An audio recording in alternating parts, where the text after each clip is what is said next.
موضوع الدرس في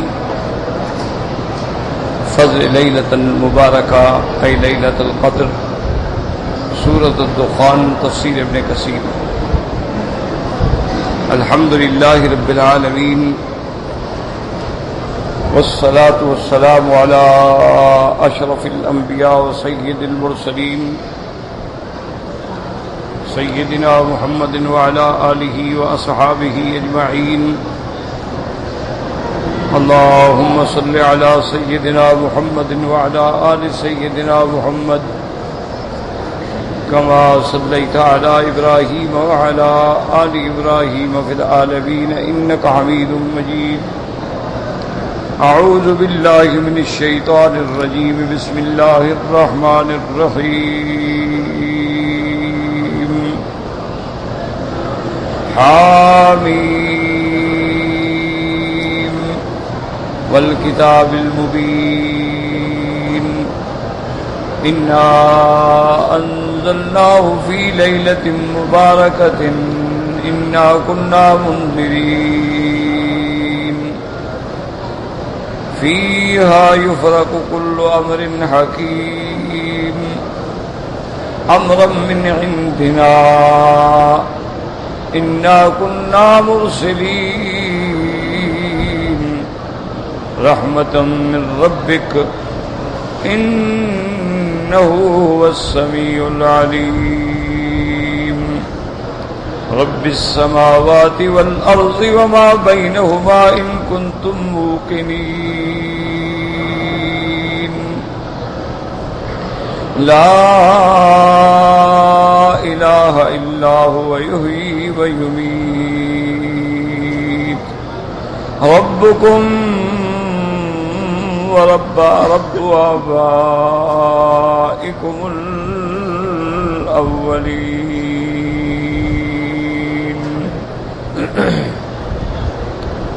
اللہ تبارک و تعالیٰ کے کلام مقدس کی ان آیات مبارکہ میں ذکر آیا ہے لیلہ مبارکہ کا.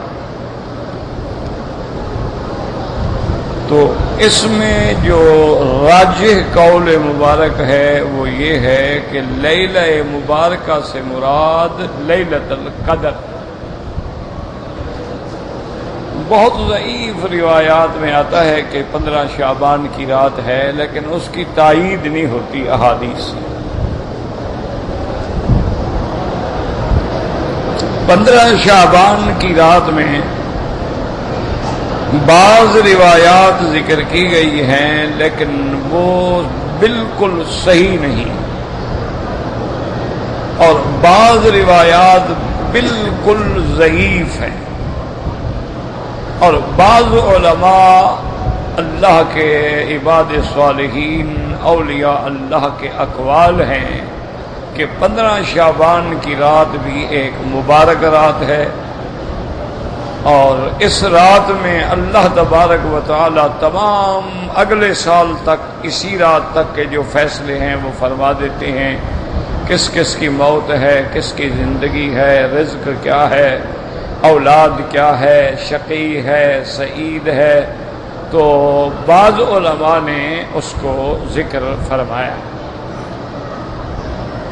اور بہت سارے جو اہل اللہ ہیں وہ اس رات میں خصوصی طور پہ جاگتے ہیں، عبادت کرتے ہیں، اللہ تبارک و تعالیٰ سے رحمتیں مانگتے ہیں، اللہ تبارک و تعالیٰ سے رزق مانگتے ہیں. لیکن کسی صحیح حدیث مبارک میں نہیں. ایک بات یاد رکھیں کہ کبھی حضور پاک صلی اللہ علیہ وسلم نے صحابہ کو حکم دیا ہو کہ 15 شعبان کی رات میں یہ کرنا ہے، یہ کوئی حدیث نہیں. یا صحابہ سے کوئی بات ثابت ہو، وہ بھی ہمیں کسی صحیح روایت میں نہیں ملی. ابن العربی رحمت اللہ علیہ نے بھی لکھا ہے کہ میں نے بڑا تتبع کیا، بڑی تلاش کی ہے، لیکن مجھے کوئی صحیح حدیث نہیں ملی. ویسے اس رات کو لیلۃ السق بھی کہتے ہیں. سق کہتے ہیں جیسے کوئی رجسٹری کراتے ہیں نا، تو آپ حکومت آپ کے لیے وہ پٹا جاری کرتی ہے، یعنی پٹے ملتے ہیں. اور لیلۃ البراء بھی کہتی ہیں کہ اللہ تبارک و تعالی بعض کو جہنم سے برات کا پروانہ عطا فرماتی ہے. یہ ساری باتیں ہیں. بات صرف اتنا ہے کہ قرآن میں جو لیلہ مبارکہ ہے اس سے مراد 15 شعبان کی رات نہیں. دوسری بات یہ ہے کہ کسی صحیح حدیث میں ہمیں کوئی حکم نہیں ملتا. بس دو بات. ویسے اللہ کی عبادت ہے بالکل کریں، بلکہ بڑا اچھا طریقہ یہ ہے کہ آپ 13، 14 اور 15 کا روزہ رکھ لیں، چونکہ وہ سنت بھی ہے اور اس میں 15 کی رات بھی آ گئی. یعنی دونوں آدمی کو سہولتیں اور فضیلتیں میسر آ گئی کہ بھئی 13، 14، 15 یہ روزہ رکھنا سنت ہے. اچھا، سوموار اور جمعرات کا روزہ سنت ہے، تو جب آپ یہ روزے رکھیں گے 15 بھی آ گئی، جمعرات بھی آ گئی. اور ویسے بھی جمعرات کی ایک فضیلت ہے. تو اس لیے بہرحال یہ نہیں اس کا مطلب کہ آدمی عبادت نہ کرے، آدمی کوشش نہ کرے، لیکن یہ جو رواج بن گئے ہیں نا جی کہ فلاں چیزیں تقسیم، یہ ساری باتیں غلط ہیں. ہر ممکن کوشش کریں کہ آپ کی یہ دن رات جو ہیں رمضان کے آنے سے پہلے پہلے وہ بھی اللہ کی عبادت میں گزریں، تلاوت قرآن میں گزریں، درود شریف پڑھنے میں گزریں، خیرات میں گزریں، صدقات میں گزریں، اور تاکہ آدمی بالکل استعداد کامل ہو، تیار ہو رمضان شریف کے آنے کے لیے. اور رمضان کا استقبال ایسے کریں کہ خوشی کے ساتھ رحمت کا مہینہ آ رہا. ایک بات تو یہ سمجھ. دوسری بات جو ہے اللہ فرماتی ہیں فیہا یفرق کل امر حکیم، کہ اسی رات میں فیصل کر دیے جاتے ہیں مہم امر. جو اس کا کیا معنی ہے یاد رکھو. اصل بات تو یہ سمجھیں کہ ابھی یہ عالم سماء والارض پیدا بھی نہیں ہوا تھا، یعنی اس کائنات کو پیدا کرنے سے 2000 سال پہلے اللہ تبارک و تعالی نے سب سے پہلے قلم پیدا فرمائی. اچھا، یہ 2000 سال جو آتا ہے نا، یہ یعنی اب اگر ہم اندازہ لگائیں تو کتنی مدت، یعنی 2000 سال. ورنہ اس وقت نہ آسمان تھا، نہ زمین تھی، نہ سورج تھا، نہ چاند تھا، نہ دن تھا، نہ رات تھی. تو بات کو سمجھا کریں. جیسے آ جاتا ہے کہ بھئی قیامت کا دن جو ہے 1000 سال کے برابر ہوگا، بھئی وہاں تو نہ دن ہے نہ رات ہے. یعنی اگر ہم اس 1000 سال کا حساب لگائیں تو گویا وہ اتنا بڑا دن ہوگا. کہنے کا مقصد یہ ہوتا ہے، سمجھا کریں حدیث رسول. تو اب سب سے پہلے صحیح یہ حدیث ہے کہ اول ما خلق اللہ القلم، سب سے پہلے اللہ نے قلم پیدا فرمائی، اور پھر اللہ نے قلم کو حکم دیا کہ اکتب، لکھو. اب یہ معنی نہیں کہ قلم میں علم تھا، لکھوانے والی تو اسی کی ذات ہے. اللہ نے حکم دیا، قلم چلنا شروع ہو گیا. اللہ نے حکم دیا کہ اکتب ما کانا، لکھو جو کچھ ہو چکا، وما یکون، جو آگے ہوگا، وما ہوا کائن، اور جو قیامت تک ہوگا سب لکھو. سب لکھا گیا. اور صحیح حدیث میں ہے کہ میرے آقا نے فرمایا جفت الاقلام ورفعت الصحف، اب وہ صحیفہ لپیٹ کے بند کر دیا گیا اور قلم خشک ہو گئی. بس اب اس میں کوئی تبدیلی نہیں ہوئی، کوئی تغیر نہیں ہوئی. اسی لیے صحیح حدیث میں آتا ہے کہ جب حضور صلی اللہ علیہ وآلہ آلہ و اصحابہ وسلم تسلیما کثیرا کثیرا پر اللہ نے 50 نمازیں فرض کی، حضور صلی اللہ علیہ وسلم وہ نمازوں کا تحفہ لے کر واپس آئے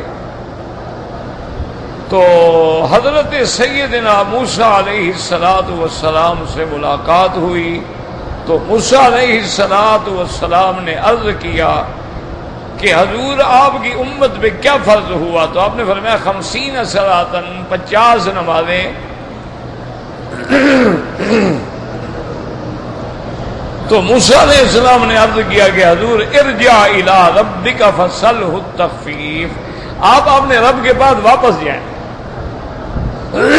اور ان سے رعایت مانگیں امت کے لیے، آپ کی امت 50 نمازیں نہیں پڑھ سکتی۔ یہیں سے ایک مسئلہ سمجھیں کہ موسیٰ علیہ السلام گویا 7ویں یا 6ٹھے آسمان پہ، جبریل علیہ السلام گویا سدرۃ المنتہا پہ، اس سے آگے نہیں جا سکے، اس سے آگے پھر حضور صلی اللہ علیہ وسلم گئے ہیں اور آپ رف رف پہ گئے ہیں۔ رف رف کا معنی یہ ہوتا ہے کہ جیسے یہ قالین کا ٹکڑا ہے، ایسا ٹکڑا قالین پہ کھڑے ہو گیا تو وہ رف رف وہ خود لے کے اڑ گیا حضور صلی اللہ علیہ وسلم کو، اور اس نے اللہ تبارک و تعالیٰ کے دربار میں عرش کے سامنے پیش کیا۔ وہاں سے پھر حضور یہاں واپس آئے، یہاں سے پھر واپس گئے۔ یہ معنی ہے ارجع الی ربک فسلہ التخفیف، کہ آپ واپس جائیں اور حضور پاک اللہ سے تخفیف مانگیں۔ تو اصل میں علماء نے فرمایا کہ یہ بھی شان ہے کہ اللہ چاہتے تھے کہ حضور کو ایک معراج نہیں، ایک معراج میں کئی معراج ہو جائیں۔ معراج کا معنی عروج ہے نا، اب حضور آ رہے ہیں پھر عروج ہو رہا ہے، پھر آ رہے ہیں پھر عروج ہو رہا ہے، تو معراج ہو رہا ہے۔ اس لیے اللہ نے 5 نمازیں معاف کی، پھر 5 معاف کی، پھر 5 معاف کی، اور آخر میں 5 نمازیں جب رہ گئیں تو اللہ نے حکم دیا، فرمایا لا یبدل القول لدی، اللہ نے فرمایا ما یبدل القول لدی، میرے مدنی میرے فیصلے کبھی نہیں بدلتے ہیں، میں تقدیر میں لکھ چکا تیری امت کے لیے 50 نمازیں، اب وہ کبھی نہیں بدل سکتے، لیکن ہم نے تیری امت پہ رعایت کر کے ان کا اجر بڑھا دیا ہے کہ من جاء بالحسنۃ فلہ عشر امثالها، ایک نیکی پر 10 گنا اجر دیں گے۔ تیری امت 5 نمازیں ادا کرے گی لیکن ہم 50 نمازیں لکھیں گے۔ نماز تو آپ 5 پڑھیں گے لیکن اللہ کے ہاں 50 لکھی جائیں گے۔ کیوں؟ ما یبدل قول لدی، اللہ نے فرمایا میرا مدنی میرے فیصلے کبھی نہیں بدلا کرتے ہیں، تبدیل نہیں ہوتے، جو لکھ دیا سو لکھ دیا۔ اس لیے سمجھیں کہ اللہ نے سب کچھ لکھ دیا، ابھی آسمان و زمین پیدا نہیں ہوا۔ اور یاد رکھیں جب آسمان و زمین نہیں تھے تو پانی کو سب سے پہلے پانی تھا، اور میرے اللہ کا عرش جو ہے وہ بھی پانی کے اوپر تھا، وَكَانَ عَرْشُهُ عَلَى الْمَاءِ، اللہ کا عرش مبارک بھی پانی پہ تھا۔ پھر اللہ تبارک و تعالیٰ نے اسی پانی کو حکم دیا تو وہ گاڑھا ہوتا گیا، گاڑھا ہوتا گیا، گرم ہوتا گیا، اور پھر اس آگ سے دھواں اٹھتا گیا، وہ جو گاڑھا ہوا اس سے زمین بنا دی، وہ جو دھواں اٹھا اس سے اللہ نے آسمان بنا دیے۔ اس طرح اللہ فرماتے ہیں قرآن میں ثم استوى الى السماء وهي دخان، پھر جب اللہ نے آسمانوں کے بنانے کا ارادہ کیا تو وہ دھواں دھواں تھا۔ اللہ تبارک و تعالیٰ نے پھر اس میں 7 آسمان پیدا فرما دیے، 7 آسمانوں کے بعد کرسی اور اس کے بعد عرش، اور عرش پہ میرے اللہ کا استوا کما یلیق بشانہ تبارک و تعالیٰ، جیسے اس کی شان کو زیبا ہے۔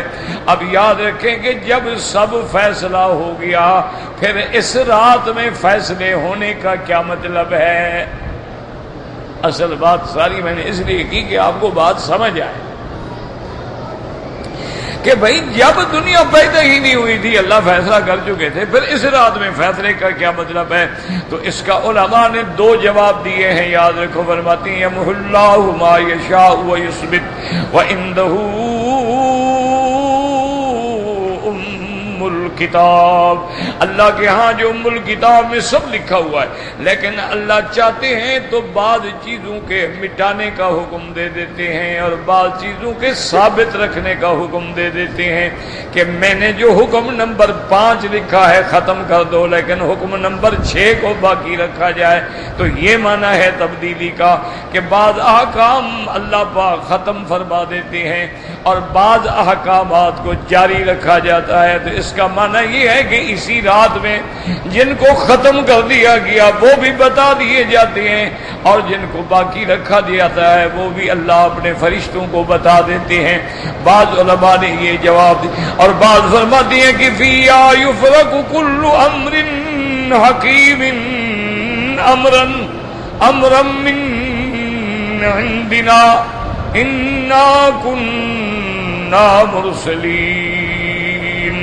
اللہ پاک نے فرمایا یاد رکھو کہ اس رات کے اندر یفرق یفصل، اس کے اندر تفصیل دی جاتی ہے۔ کیا معنی؟ امر تو وہی ہے جو اصل کتاب کے اندر ہے، اس سے 1 سال کا ایک شیٹ بنا کے فرشتوں کو دے دی جاتی ہے کہ اس سال میں یہ ہوگا۔ ان کو صرف وہ علم دیا جاتا ہے جو 1 سال کے لیے ہے، اصل اللہ کی تقدیر کی کتاب میں موجود ہے، اسی سے نقل کر کے فرشتوں کو مل گیا کہ 1 سال کے لیے یہ پڑھ لو۔ ملک الموت کو مل گیا کہ اتنے بندوں کا روح قبض کرنا ہے، اور جو فرشتے بچوں کی ولادت پہ ہیں ان کو شیٹ مل گئی کہ اتنے بچوں نے پیدا ہونا ہے، اور تم نے ماں کے بطن میں جا کے ان کی شکل بنانی ہے، ان کی تقدیر لکھنی ہے۔ اسی طرح اللہ بادلوں کے فرشتے کو حکم دیتے ہیں کہ وہاں وہاں وہاں بارش ہوگی، اسی طرح اللہ ہواؤں کے فرشتے کو حکم دیتے ہیں۔ تو کیا معنی؟ پورے سال کے اندر جو کچھ ہونا ہے وہ ساری تفصیل جو ہے فرشتوں کو دے دی جاتی ہے وہی چیز، لیکن اسی سے نقل کر کے جیسے آپ کے پاس ایک بڑی کتاب میں سارا حساب درج ہوتا ہے، آپ سال کا بجٹ بنا کے ہر سیکشن کو دے دیتی ہیں، یہ مال کے لیے ہے، یہ وزارت صحت کے لیے ہے، یہ بلدیات کے لیے ہے، یہ دفاع کے لیے ہے، یہ تعلیم کے لیے ہے۔ تو اسی طرح سال کی تفصیلات جو ہیں وہ فرشتوں کو دے دی جاتی ہیں، حتیٰ کہ بعض روایات میں آتا ہے وہ بھی اسی رات میں اللہ تبارک و تعالی علم دے دیتے ہیں کہ اس سال کتنے حاجی حج میں آئیں گے، کتنے لوگ عرفات میں حاضری دیں گے۔ وہ ساری باتیں بھی اللہ فرشتوں کے علم میں لے آتے ہیں، اور فرشتوں کو پہلے پتہ نہیں ہوتا۔ یاد رکھو جب اللہ علم دے دیتے ہیں تو پھر پتہ لگتا ہے، اس لیے فرشتے کہتے ہیں کہ سبحانک لا علم لنا الا ما علمتنا، پاک ہے تیری ذات ہمیں علم نہیں ہے مگر اتنا جتنا آپ نے ہمیں علم دیا ہے، اس سے آگے اس سے پیچھے ہم کچھ نہیں جانتے ہیں۔ عالم الغیب جو ہے وہ اللہ تبارک و تعالیٰ کی ذات ہے، بس یہ سمجھ لیا۔ اب دوسرا مسئلہ سمجھیں جس میں عام لوگ جو ہیں غلطی میں مبتلا ہیں۔ ایک تو یاد رکھیں کہ جب تک تقدیر پہ ایمان نہ ہو بندہ مسلمان ہی نہیں ہوتا،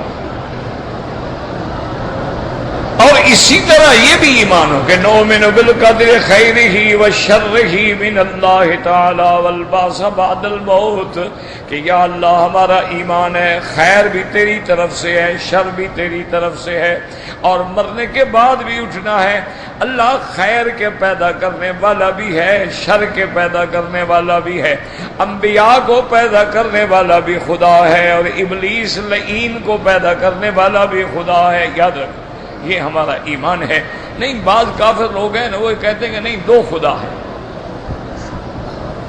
بعض کافروں کا یہ عقیدہ ہے، وہ کہتے ہیں 2 خدا ہیں، ایک کا نام یزدہ ہے اور ایک کا نام اہرمن ہے۔ وہ کہتے ہیں جو اچھی چیزیں ہیں نا وہ تو یزدہ پیدا کرتا ہے، اور جو بری چیزیں ہیں وہ اہرمن پیدا کرتا ہے۔ وہ کہتے ہیں یہ خدا اچھی چیز پیدا کرے پھر بری کیوں کرے، اگر بری پیدا کرے تو پھر اچھی کیوں کرے؟ تو یہ غلط بات ہے، دونوں کا خالق اللہ ہے۔ بکریوں کے پیدا کرنے والا بھی خدا ہے، لیکن خنزیر کے پیدا کرنے والا بھی خدا ہے۔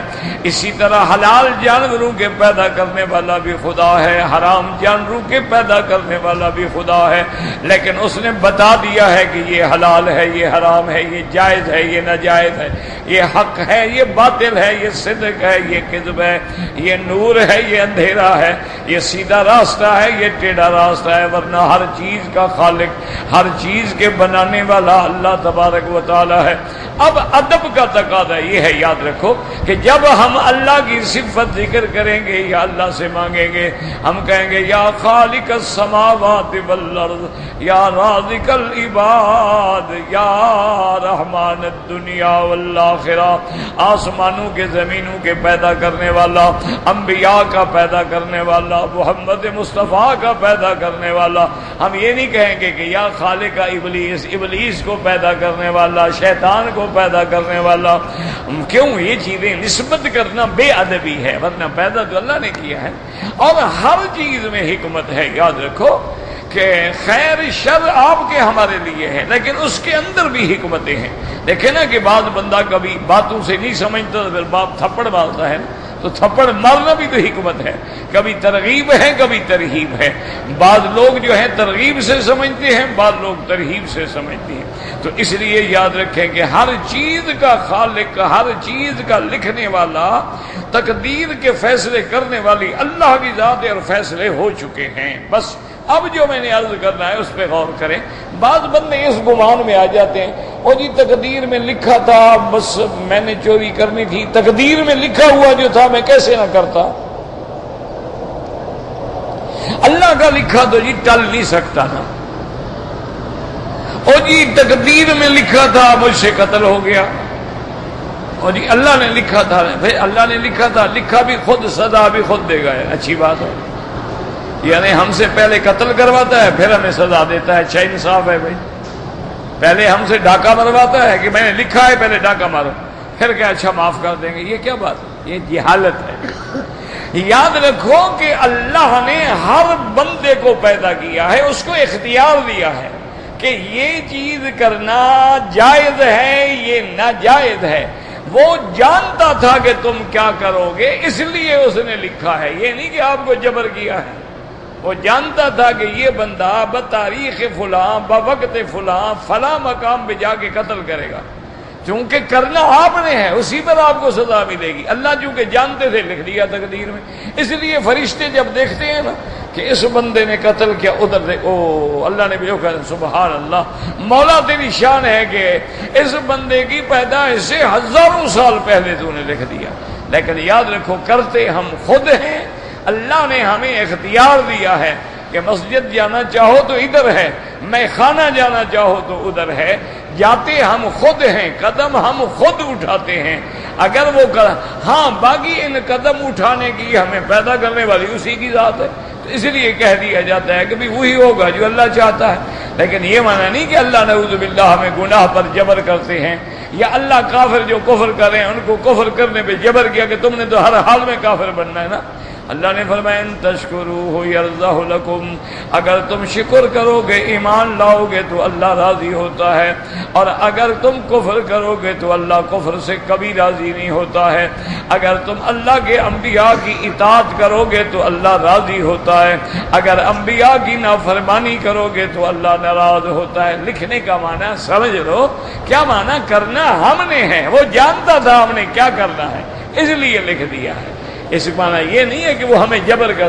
اس کی آسان مثال سمجھو، آج کل گاڑیوں میں دیکھو نا ایئر کنڈیشن لگے ہوتے ہیں کاروں میں اور گاڑیوں میں، اور تو اس میں لکھا ہوتا ہے کول اور آگے لکھتے ہیں ہارٹ۔ اچھا کول پہ نیلا رنگ ہوتا ہے، ہارٹ پہ سرخ رنگ ہوتا ہے، کیا معنی علامت ہوتی ہے کہ تمہیں گرمی میں چلانا ہے تو اس کو کول پہ رکھو تاکہ ٹھنڈی ہوا آئے، اور اگر سردیاں آ گئی ہیں تو اب اس کو تم ہارٹ پہ لے جاؤ تاکہ پھر وہی جو ہے بجائے ٹھنڈی ہوا آنے کے تمہیں گرم ہوا آئے گی۔ تو اب لکھا ہوا، اب ایک آدمی این گرمی کا وقت ہو، دوپہر کا وقت ہو، 50 کے قریب درجہ حرارت ہو، اور وہ جناب اس کو کھینچ کے سرخ پہ کھڑا کر کے ہارٹ پہ چلا دے، وہ تو اندر گاڑی آگ بن جائے گی۔ اور کوئی کہے کیا کرے، وہ کہے کہ لکھا ہوا جو ہے، تو اب یہ لکھنے والے کا قصور ہے اور کل پھیرنے والے کا قصور ہے۔ تو اس سے آپ آسانی سے سمجھ لیں کہ بھئی اللہ نے تو لکھا ہے، مانا یہ کرنا تو تم نے ہے نا۔ اگر تم اس کو کول پہ رکھتے تو ہوا ٹھنڈی ہو جاتی۔ اچھا اب زیادہ سردی لگ رہی ہے تو اس کو تھوڑا کم کر دو، تھرموسٹیٹ کو کم کر دو تاکہ کم ٹھنڈا ہوگا۔ اگر وہ ٹھنڈا زیادہ نہیں کرتے تھرموسٹیٹ کو فل پہ کھول دو، زیادہ ٹھنڈا کرے گا۔ اگر ہم سردی کی رات میں جا رہے ہیں، سردی پڑ رہی ہے، تحت صفر جا رہے ہیں، تو بھی شیشے بند کر دو اور اس کو ہارٹ پہ رکھ کے فل کھول دو، گاڑی گرم ہو جائے گی۔ تو اب کوئی بے وقوف اس کو غلط استعمال کرے اور کہہ جی ہم کیا کریں، لکھا ہوا جو تھا، تو لکھنے والے کی تو غلطی نہیں ہے نا، کرنے والے کی غلطی ہے، ہمیشہ یاد رکھے۔ اس کا معنی یہی ہوتا ہے کہ اللہ نے ہر حال میں لکھا ہے، وہ جانتے تھے، وہ عالم الغیب والشہادہ ہیں، ان کو ذرہ ذرہ کا علم ہے۔ اس لیے اللہ تبارک و تعالی نے لکھ دیا، فرمایا فیہا یفرق کل امر حکیم امرا من عندنا، سب کو جو ہوتا ہے وہ میرے حکم سے ہوتا ہے۔ اور فرمایا انا کنا مرسلین، اور یہ ہماری رحمت ہے کہ ہم نے ہر دور میں پیغمبر بھیجے ہیں، رسول بھیجے ہیں، تاکہ وہ لوگوں پہ جا کے میری کتابیں پڑھیں، میرے احکام پڑھیں، لوگوں کو تعلیم دیں، لوگوں کو کتاب و حکمت سکھائیں اور لوگوں کا تزکیہ کریں۔ یہ ساری میری رحمت ہے، رحمت من ربک۔ اگر میری رحمت نہ ہوتی میں پیغمبر نہ بھیجتا، میری رحمت نہ ہوتی میں قرآن نہ بھیجتا، میری رحمت نہ ہوتی تو میں ایسی مبارک راتیں پیدا نہ کرتا، میری رحمت نہ ہوتی تو میں تمہیں گناہ مٹانے کے طریقے نہ بتاتا، میری رحمت نہ ہوتی تو میں تمہیں گناہ بخشوانے کے لیے توبہ کا رستہ نہ دکھاتا۔ اس لیے فرمایا سب کچھ میری رحمت ہے، رحمتم من ربک۔ اور اس کے بعد اللہ تبارک و تعالی فرماتا انہ هو السمیع العلیم، فرمایا مسلم میرے بندو یاد رکھو کہ تیری اور ساری مخلوق کی فریادوں کے سننے والا بھی اللہ ہے اور جاننے والا بھی اللہ ہے۔ تو جب سننے والا بھی اللہ ہے، جاننے والا بھی اللہ ہے، تو پھر صرف ندا بھی اسی کا حق ہے کہ اس کو پکارا جائے۔ یاد رکھو کیوں، اب اگر ہم یہاں سے بیٹھ کے اپنے کسی پیر کو پکارے تو اس کو کیا پتا ہے، وہ تو نہیں سنے گا۔ اچھا پیر زندہ بھی ہو، ہمارے ساتھ مکے میں بھی ہو، وہ اپنے ہوٹل میں ہو، ہم حرم میں ہوں، پکاریں سن لے گا؟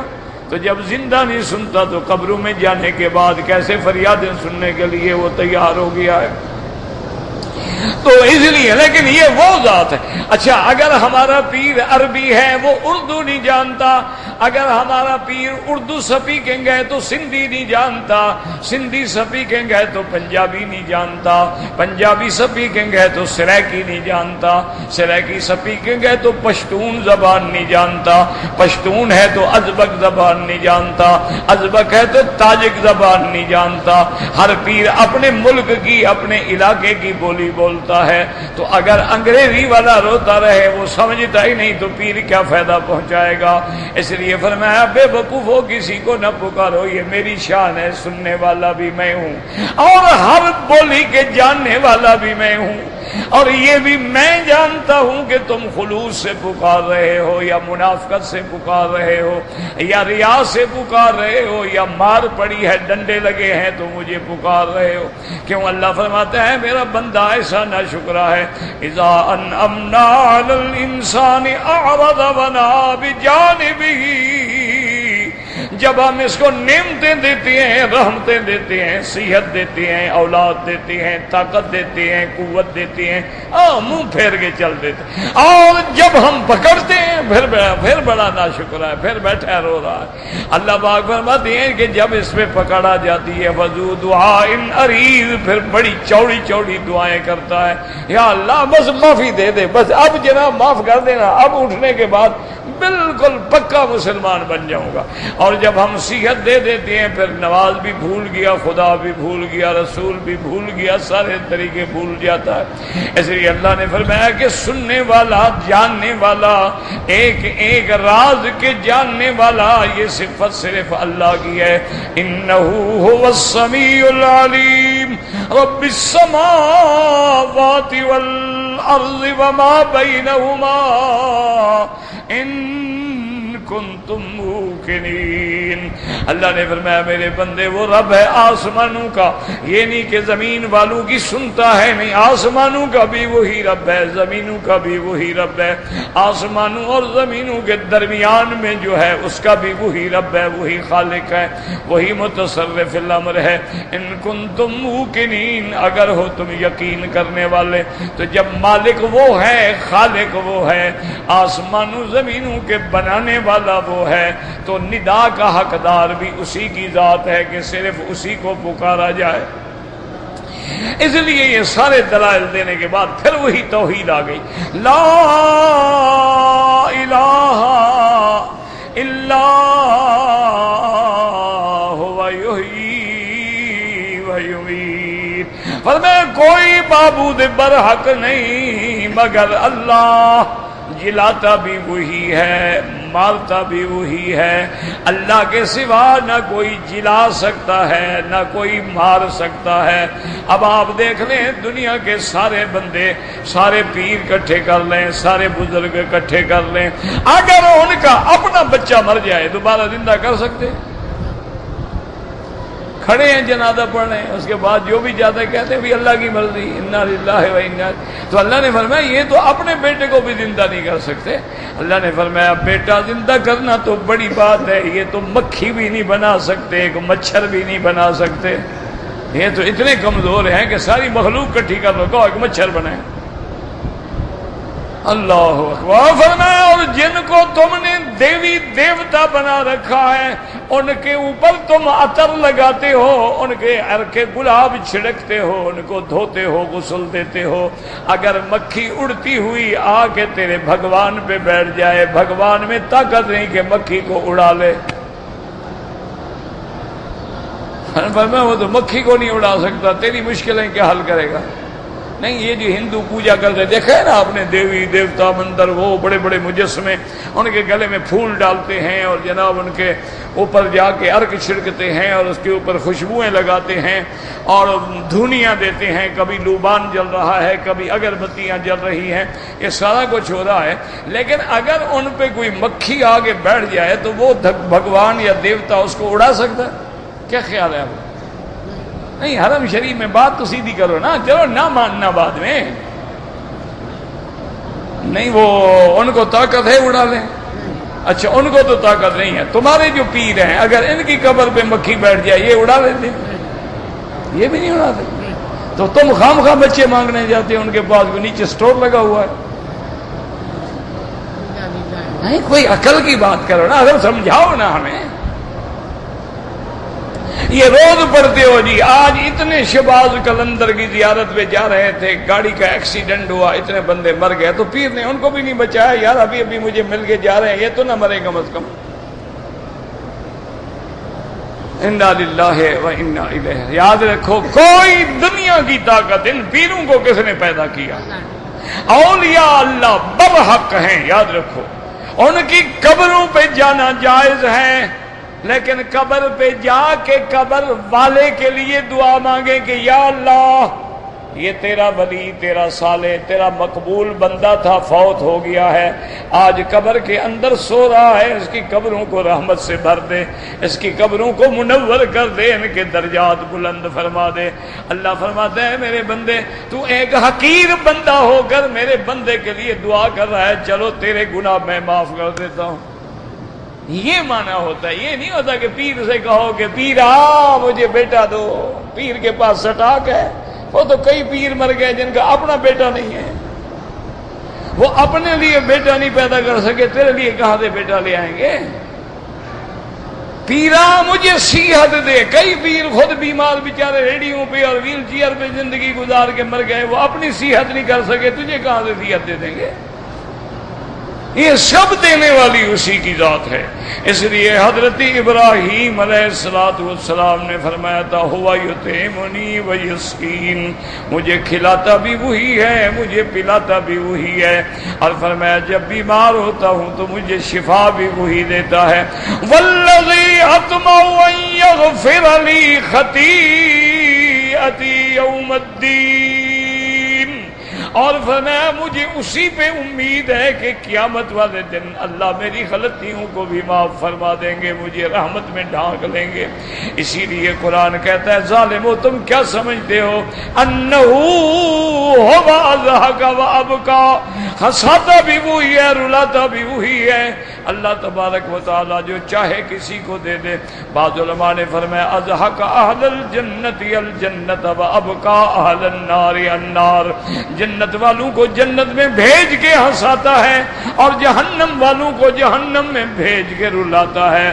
فرمایا انہو خلق الزوجین الذکر والانثى من نطفۃ اذا تمنى، اسی کی ذات ہے جو جوڑے سے پیدا کرتی ہے، اب مرد بھی عورتیں بھی چاہے تو جوڑے دے دے، چاہے لڑکا پیدا کرے چاہے لڑکی پیدا کر دے۔ فرمایا انہو ہوا اغنا واقنا، وہی ذات ہے جو امیر بنا دے، غنی بنا دے، فقیر بنا دے، اور کون ہے؟ اس لیے فرماتے ہیں آخر آیت میں لا الہ الا ہوا یحیی و یمیت ربکم وَرَبُّ آبَائِكُمُ الْأَوَّلِينَ۔ اللہ نے فرمایا وہی رب ہے تمہارا اور تمہارے جو پہلے باپ دادے گزرے، سب کا رب وہی اللہ تبارک و تعالی ہے۔ وَالَّذِي فِي السَّمَاءِ إِلَٰهٌ وَفِي الْأَرْضِ إِلَٰهٌ، اسی کی بندگی آسمانوں میں ہے، اسی کی بندگی زمینوں میں ہے۔ اب مفسر فرماتے ہیں یقول تعالی مخبرا عن القرآن العظیم انه انزلہ فی لیلۃ مبارکہ۔ اب حافظ ابن کثیر رحمت اللہ علیہ فرماتے ہیں اللہ خبر دیتے ہیں نا آیات میں کہ اللہ نے قرآن اتارا ہے لیلۃ مبارکۃ، برکت کی رات۔ فرمایا وہ کون سی رات ہے؟ وہی لیلۃ القدر، اس سے مراد لیلۃ القدر ہے، کما قال اللہ عز وجل انا انزلناہ فی لیلۃ القدر، ہم نے قرآن اتارا لیلۃ القدر میں، وکان ذلک فی شہر رمضان، اور لیلۃ القدر کب ہوتی ہے؟ وہ رمضان کے مہینے میں ہوتی ہے۔ شہر رمضان الذی انزل فی القرآن، رمضان کا مہینہ جس میں اللہ نے قرآن اتارا ہے۔ وقد ذکرنا الاحادیث الواردہ فی ذلک فی سورۃ البقرہ بما اغنی عن اعادتہ۔ اب مفسر فرماتے ہیں سورۃ البقرہ میں میں نے ساری حدیثیں نقل کر دی ہیں جو اس بات پہ دلالت کر رہی ہیں کہ لیلۃ القدر رمضان کے مہینے کے اندر ہے۔ قرآن بھی یہی کہتا ہے، حدیث بھی یہی کہتی۔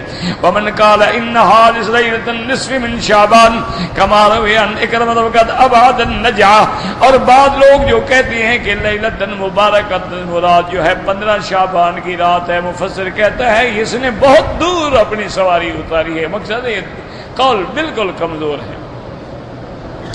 وَإِنَّ نَصَّ الْقُرْآنِ أَنَّهَا فِي رمضان، جب قرآن میں نص ہے کہ لیلۃ القدر رمضان میں ہوتی ہے۔ والحدیث الذي رواه عبد الله بن صالح عن الليث عن عقيل عن الزهري قال أخبرني عثمان بن محمد بن المغيرة بن الأخنس قال إن رسول الله صلى الله عليه وسلم قال الآجال من شعبان إلى شعبان حتى إن رجلا ينكح يولده وقد أخرج اسمه في الموتى وحديث مرسل مثله لا يعارض به النصوص۔ اب مفسر فرماتا ہے کہ ایک حدیث میں آتا ہے کہ شعبان کے مہینے میں لکھ دیا جاتا ہے کہ اس کی زندگی کتنی باقی ہے، کب موت ہوگی۔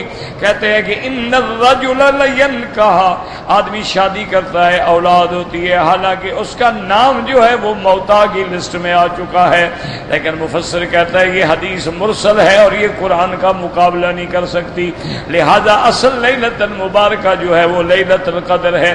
وقولہ عز وجل انا كنا منذرین اے معلمین الناس ما ينفعهم ويضرهم شرعا لتقوم حجت اللہ علی عبادہ، ہم اپنے بندوں کو تعلیم دیتے ہیں، سکھاتے ہیں کہ کیا تمہیں نفع دے گا کیا تمہیں نقصان دے گا، تاکہ قیامت والے دن اللہ کی حجت پوری ہو جائے۔ فیہا یفرق کل امر حکیم، اے فی لیلۃ القدر یفصل من اللوح المحفوظ الی الکتبۃ امر السنہ۔ اب مفسر فرماتے ہیں کہ لیلۃ القدر کی رات میں لوح محفوظ سے ہر بندے کے ایک سال کا جو مسئلہ ہے 4 شیٹ فرشتوں کو دے دی جاتی ہے۔ وما یکون فیہا من الاجال والارزاق وما یکون فیہا الی آخرہا، اس میں جتنے آجال ہیں، اس کی کیا عمر ہے، اس کا کتنا رزق ہے، اور جو عوامر ہیں وہ ساری تفصیل آ جاتی ہے۔ وہکذا روى عن ابن عمر ومجاہد وابی مالک والضحاک وغیر واحد من السلف قولہ جل وعلا فی کل یفرق کل امر حکیم، اے محکم لا یبدل ولا یغیر، اللہ کے احکام جو ہیں وہ کبھی تبدیل نہیں ہوتے ہیں۔ ولہذا قال جل جلالہ امرا من عندنا، اے جمیع ما یکون یقدرہ اللہ تعالی ویحییہ بامرہ واذنہ وعلمہ، جو کچھ اللہ نازل کرتے ہیں سب اللہ کا امر ہے، سب اللہ کا حکم ہے، اللہ کے علم کے اندر ہے۔ انا کنا مرسلین، ہم لوگوں کی طرف پیغمبر بھیجتے ہیں، الی الناس رسولا، اپنے پیغمبر کیوں بھیجتے ہیں؟ یتلو علیہم آیات اللہ بینات، اللہ کا قرآن، اللہ کی آیات کھول کھول کے تلاوت کریں۔ فإن الحاجۃ كانت ماسۃ الیہ، چونکہ اس مخلوق کی ہدایت کے لیے ضروری تھا کہ کوئی ہدایت دینے والا بھی بھیجا جائے۔ ولہذا قال تعالی رحمۃ من ربک انہ هو السمیع العلیم، یہ تیرے رب کی طرف سے رحمت ہے اور وہی دعائیں سننے والا، وہی احوال جاننے والا۔ رب السماوات والارض وما بینہما، اے الذی انزل القرآن، وہ رب جس نے قرآن اتارا ہے، هو رب السماوات والارض وخالقہما ومالکہما وما فیہما، آسمانوں زمینوں کا رب بھی وہی ہے، خالق بھی وہی ہے، مالک بھی وہی ہے۔ ان کنتم موقنین، ان کنتم متحققین، اگر تحقیق کرو، اگر یقین کرو تو یہی بات سچی ہے۔ ثم قال تعالی لا الہ الا هو یحیی و یمیت ربکم و رب آبائکم الاولین۔ وهذه الآیۃ كقوله تعالی قل یا ایھا الناس انی رسول اللہ الیکم جمیعا الذی لہ ملک السماوات والارض لا الہ الا هو یحیی و یمیت۔ دعا کریں کہ یا اللہ تیرے علم میں جو تیرے بندوں نے خیر مانگی ہے ہمیں عطا فرما، اور جو شر سے پناہ مانگی ہے ہمیں بھی پناہ عطا فرما، اور اپنے خزانہ غیب سے رزق کے دروازے کھول دے، قیامت تک کسی کا محتاج نہ کر۔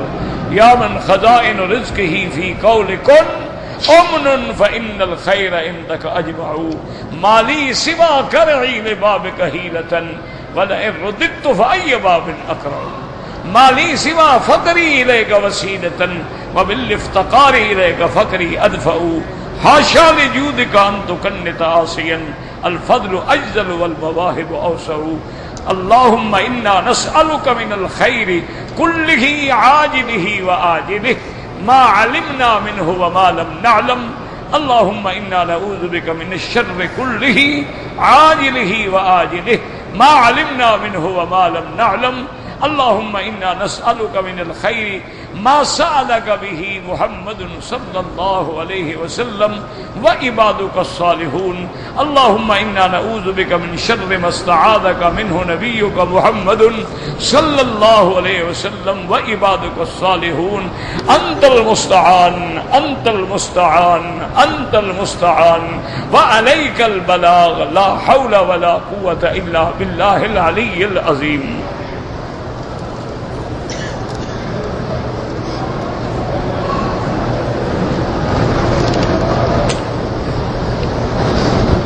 میرا بھائی طواف نفلی ہو یا واجب ہو یا فرض ہو، اس کے بعد 2 رکعت ہر حال میں لازم ہے۔ یہ معنی نہیں ہوتا کہ نفلی طواف ہے تو 2 رکعت نہ پڑھو، یہ کوئی بات نہیں۔ ہر طواف کے بعد، چاہے وہ طواف فرض ہے جیسے طواف زیارت ہے، یا طواف واجب ہے جیسے طواف الوداع ہے، یا طواف نفل ہے جو عام طور پہ آپ کرتے ہیں، تو ہر طواف کے بعد 2 رکعت امام ابو حنیفہ رحمۃ اللہ علیہ کے نزدیک یہ واجب ہے، نفل شفل نہیں ہے۔ یہ تو ایسے لوگوں نے بنا رکھا ہے 2 رکعت نفل 2 رکعت نفل، پتہ نہیں کہاں سے مسئلہ سیکھا ہے۔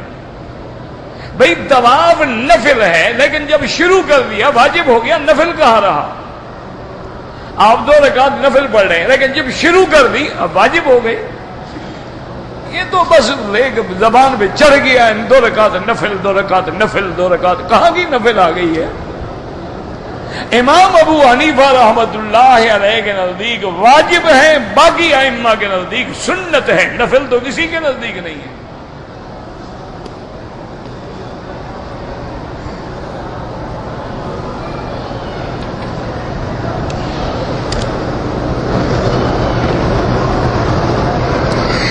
جی کہ احرام کی حالت میں ایئرپورٹ پہ میں نے صابن سے ہاتھ دھو لیے، 2-4 ریال خیرات کر دیں، کیونکہ فوراً دھو لیے نا، زائل ہو گئی نا بات۔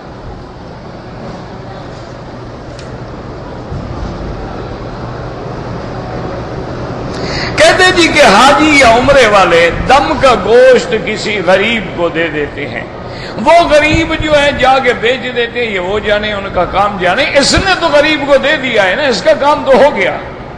اب آگے ہے غریب کی ضرورت، کہ اس کو ضرورت نہیں ہے، گوشت نہیں کھاتا ہے، اس نے بیچ دیا، فائدہ اٹھا لیا۔ حاجی نے تو نہیں بیچا نا، حاجی نے تو مفت دیا ہے۔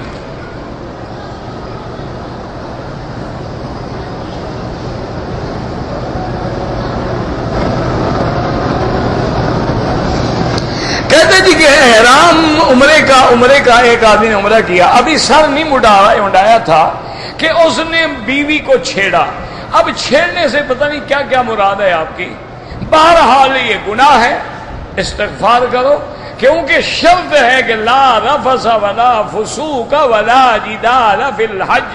رفث کا معنی ہی یہ ہوتا ہے کہ اپنی بیوی کے ساتھ بھی کوئی شہوت انگیز بات نہ کریں، تو جب شہوت والی بات کرنا منع ہے تو چھیڑنا تو اور زیادہ منع ہے۔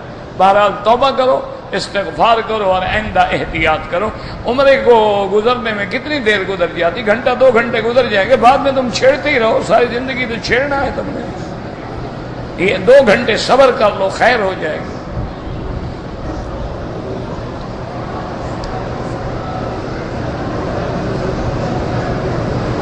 اگر احرام کی حالت میں کسی آدمی نے بھول کے خوشبو لگا لی، 5 منٹ کے بعد یاد آیا کہ میں تو احرام میں ہوں، جا کے دھو ڈالا، کوئی جرمانہ نہیں۔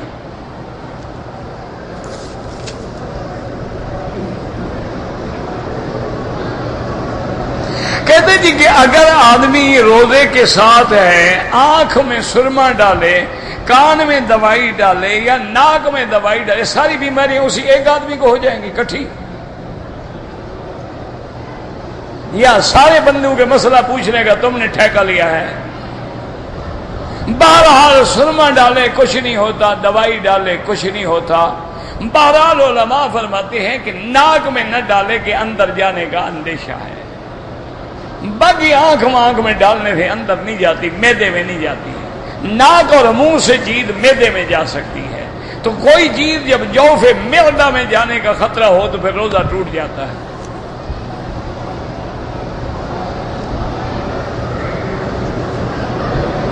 داڑھی جو ہے جناب یہ واجب ہے، اور اس کا مڈانا پہلی دفعہ صغیرہ ہے، جب دوبارہ مڈائے کبیرہ ہے، بار بار مڈانے والا فاسق و فاجر ہے کہ وہ 1,24,000 انبیاء کا مخالف ہے۔ داڑھی صرف حضور کی نہیں ہے، تو ہر پیغمبر کی داڑھی ہے، ہر پیغمبر اسلام کی داڑھی ہے۔ تو اور داڑھی جو ہے حضور کا حکم ہے اور امر وجوب کے لیے ہوتا ہے، اعف اللحا وقص الشوارب۔ داڑھی جو ہے یہ رجال کی علامت ہے، مردانگی کی علامت ہے، اور مردوں کے لیے باعث عزت و وقار ہے۔ تو بہرحال داڑھی مڈانا جو ہے گناہ کبیرہ ہے۔ اچھا، ایک آدمی داڑھی کو برا کہتا ہے تو وہ کافر ہے۔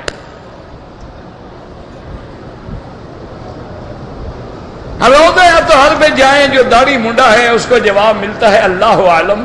حضور نے فرمایا کہ مسلمان جب سلام کہتا ہے تو جب شریعت کا مخالف ہوگا، جب باپ اپنے بیٹا مخالف ہو تو جواب نہیں دیتا ہے، تو اللہ کے پیغمبر کیوں جواب دیں گے؟ دیکھو نا جی، بیٹا مخالف ہوا تو ابا جان ہو گیا دفعہ، ابا جان تو میرے مخالف ہو، کیا کرنے آئے ہو میرے پاس؟ تو جب آدمی اپنی سیرت و صورت حضور کے خلاف بنا کے کافروں کی بنا کے سامنے کھڑا ہو، یہ ہے بڑی بہادری۔ بہرحال تم لوگ بہادر ہو بھائی، ہم تو ویسے جاتے ہوئے ڈرتے ہیں۔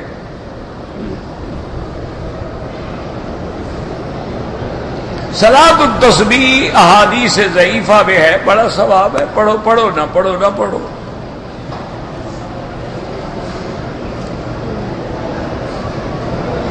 اگر کسی آدمی نے طواف کے بعد کی 2 رکعات نہیں پڑھی ہیں تو جب یاد آ جائیں پڑھے، اپنے ملک میں چلا گیا وہاں پڑھ لے۔ حضرت عبداللہ ابن عمر نے طواف کے بعد مدینہ منورہ جا رہے تھے تو آپ نے راستے میں جا کے پڑھی ہیں 2 رکعات۔ بھائی اتنا لمبی بات لکھو تو میں کیا کر سکتا ہوں؟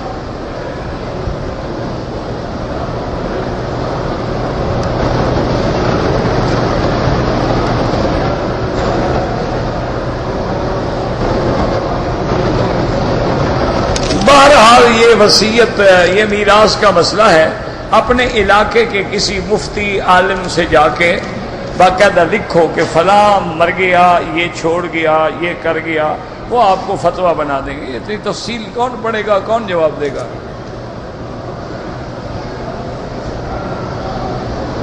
اگر ایک آدمی نے عمرہ کر لیا ہے، سر منڈانے سے پہلے پہلے چادریں اتار دی، 1 گھنٹے کے بعد سر منڈایا، کوئی دم نہیں، لیکن یہ بڑی غلطی ہے۔ یاد رکھو، احرام چادروں کا نام نہیں ہوتا، لاکھ دفعہ چادریں اتار دو، جب تک تم سر نہیں منڈاؤ گے تم احرام میں ہو۔ احرام چادروں کا نام تو نہیں ہوتا، احرام اس نیت کا نام ہے جو تم کرتے ہو، لبیک بعمرۃ لبیک اللہم لبیک لبیک لا شریک لک لبیک۔ تو یہ چادریں تو ایک لباس احرام ہے، احرام کا لباس ہے، یہ نہیں کہ احرام میں عمرہ ہے، عمرہ تیری نیت کے ساتھ ہے۔ بہرحال 1 گھنٹے کے بعد بھی جب بعد منڈانے ہوں تو وہ کپڑے پہنے جو ہیں اس کو اتارو، دوبارہ 2 چادریں باندھو، 2 چادریں باندھ کے پھر سر منڈاؤ۔ یہ نہیں ہے کہ سلے ہوئے کپڑوں میں سر منڈاؤ۔ بہرحال جو ہو گیا اللہ معاف کرے، آئندہ احتیاط کرو۔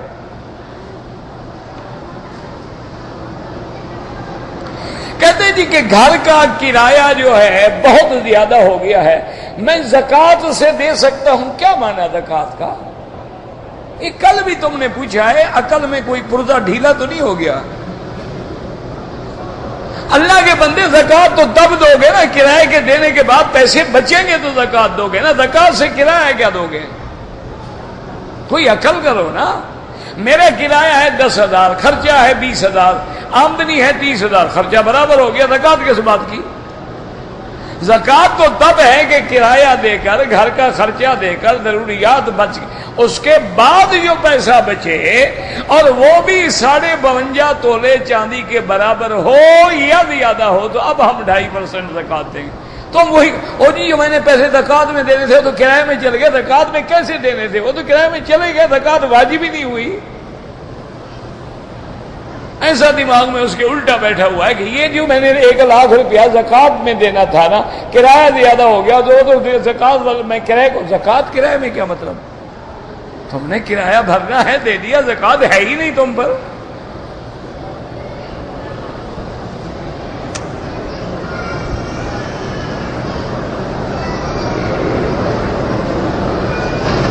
کہتے جی کہ بعد لوہے کو لگانے کے لیے ایک لوشن استعمال ہوتا ہے، اگر ہاتھوں پہ لگ جائے وہ اترتا بھی نہیں ہے، تو جب تک پانی نیچے نہیں پہنچے گا وضو نہیں ہوگا۔ اس کو آپ ریموور سے اتاریں، کیوں نہیں اترتا ہے؟ کون کہتا ہے کہ نہیں اترتا ہے؟ جو غرے کا کام کرتے ہیں ان کے پاس اتارنے والا ریموور بھی موجود ہوتا ہے۔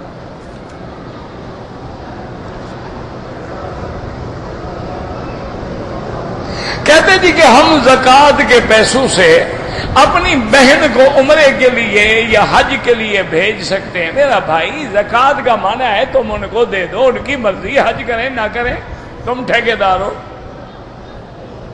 تم نے اگر پابندی لگا دی کہ اس پیسے سے عمرے پہ جاؤ، زکوٰۃ تمہاری ادا ہی نہیں ہوئی۔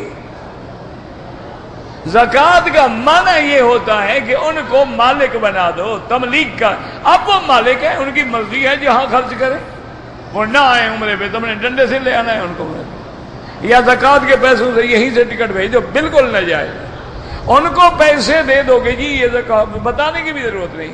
اب ان کا دل کرے گا تو خرچ کرے، نہ کرے تو نہ کرے۔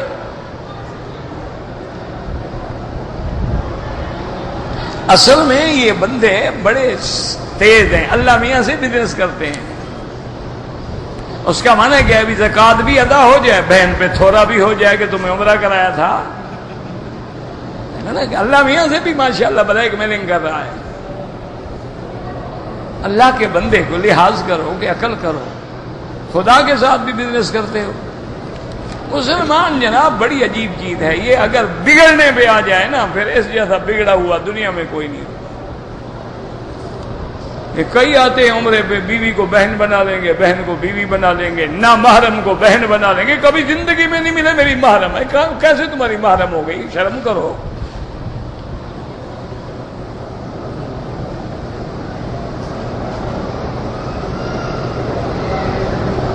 کہتے جی کہ ہم پاکستان سے عمرے کے لیے آئے ہیں، ہمیں پتہ نہیں تھا کہ عمرہ احرام کہاں سے باندھنا ہے، ہم نے جدے سے احرام باندھا، تو عمرے پہ کیوں آ رہے تھے جب پتہ ہی نہیں تھا آپ کو؟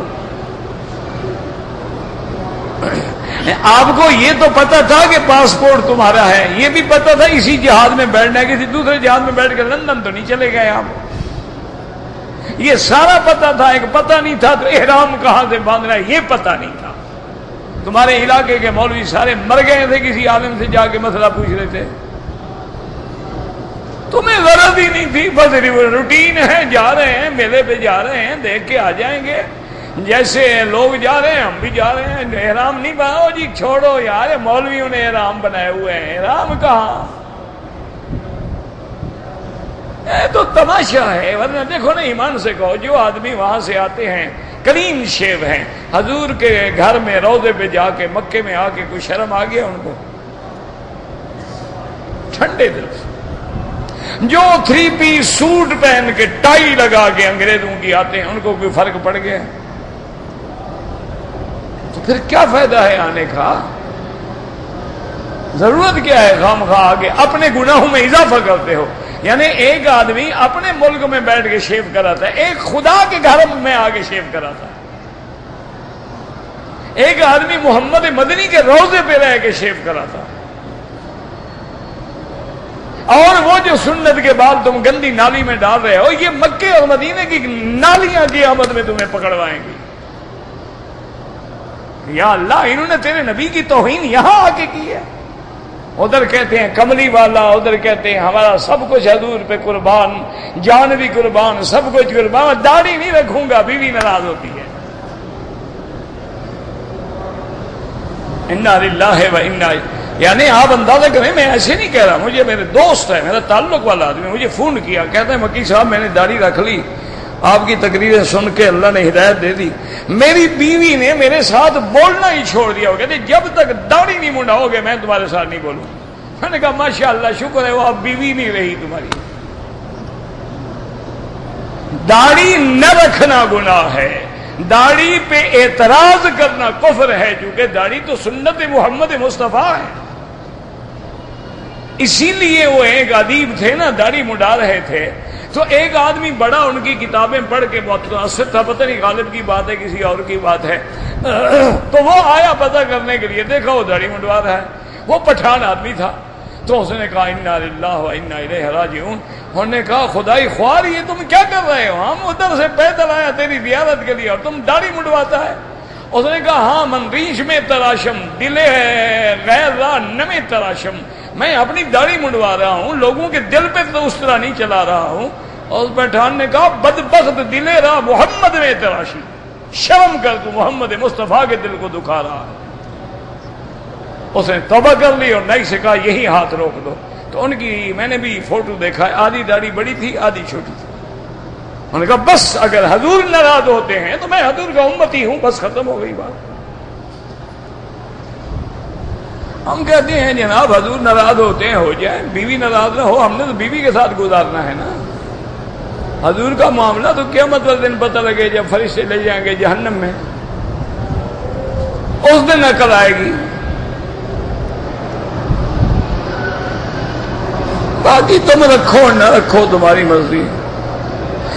صدقۃ الفطر قبل یوم، قبل عید بیوم او یوم العید، لیس قبل رمضان۔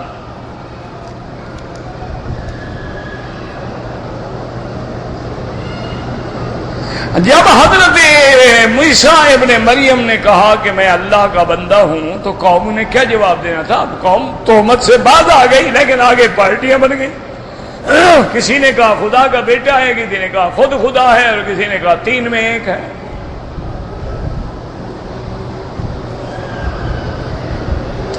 اولاد کے حصول کے لیے دعا بتائیں، پہلے جناب علاج کرائیں، کچھ ہوگا تو دعا لگے گی نا۔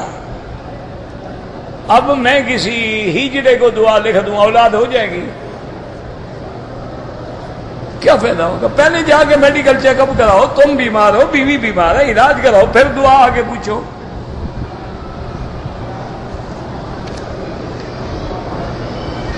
عمرے پہ آئے ہیں، جتنے دن مکے میں رہیں طواف زیادہ افضل ہے۔ کہتے ہیں کہ بیماری بھی اللہ دیتا ہے، شفا بھی اللہ دیتا ہے، تو ڈاکٹروں کے پاس کیوں جاتے ہیں؟ نہ جایا کرو، ہم نے کہا ہے جاؤ، یہ تو تمہارے ایمان پہ ہے۔ حضرت ابو بکر نہیں جاتے تھے۔ باقی ڈاکٹروں کو تم نے پیدا کیا کہ اللہ نے پیدا کیا ہے؟ تو ان کو بھی تو اللہ نے روزی دینی ہے۔ تم بیمار مرو گے تو وہاں جاؤ گے نا، یہ اس کا سسٹم ہے، نظام ہے، چلے گا۔ تم پانی بھی نہ پیو، پیاس تو اللہ بجھاتا ہے، دیکھتے ہیں کتنے دن نہیں پیتے ہو۔ تمہاری پیری فقیری انشاءاللہ 2 دن میں ہوا ہو جائے گی۔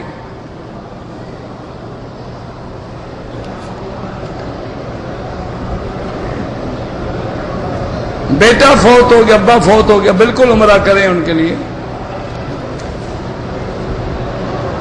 کاتبین وحی جو ہے، کرامن کاتبین 2 ہوتے ہیں ہر آدمی کے ساتھ۔ کل تعداد جو ہے وہ کمپیوٹر میں ڈال کے نکالتے رہو، مجھے تو پتہ نہیں، مجھے تو یہ بھی پتہ نہیں تم بندے کل کتنا ہو۔ کل بندے تم بتا دو تو فرشتے میں بتا دوں گا۔ کل مخلوق میں کتنے بندے ہیں یہ تم بتا دو، ہر کے ساتھ 2 ہیں، پھر ضرب دے دو 2 سے۔